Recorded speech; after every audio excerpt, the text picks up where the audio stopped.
নমস্কার, আমি সুদীপ্তা। আমি আজকে রবীন্দ্রনাথ ঠাকুরের হারিয়ে যাওয়া কবিতা পাঠ করে আপনাদের শোনাবো। তাহলে শুরু করা যাক ফ্রেন্ডস।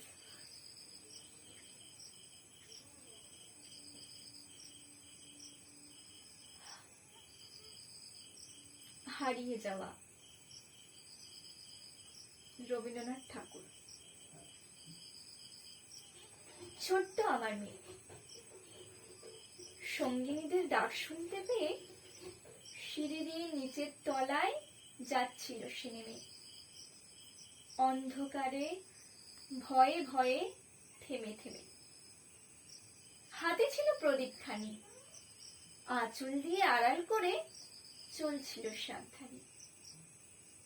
আমি ছিলাম ছাতে, তারাই ভরা চৈত্র মাসের রাতে। হঠাৎ মেয়ের কান্না শুনে উঠে দেখতে গেলেন ছুটে। সিঁড়ির মধ্যে যেতে যেতে প্রদীপটা তার নিভে গেছে বাতাসেতে। সুধাই তারে, কি হয়েছে বামি? সে কেঁদে কয় নিচে থেকে, হারিয়ে গেছি আমি।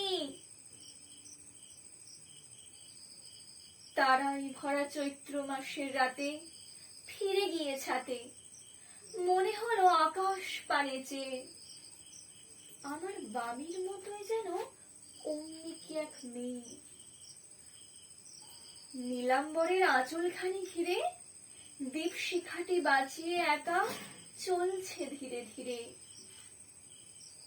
নিব্ধ যদি আলো, যদি হঠাৎ যেত থামি, আকাশ ভরে উঠত কেঁদে, হারিয়ে গেছি আমি। নমস্কার।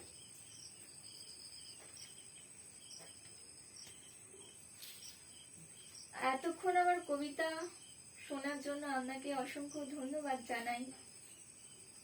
আমাকে আশীর্বাদ করবেন, আমি যেন আরো এগিয়ে যেতে পারি। আর আমাকে উৎসাহ দিতে একটি লাইক ও একটি সাবস্ক্রাইব করতে ভুলবেন না প্লিজ। নমস্কার।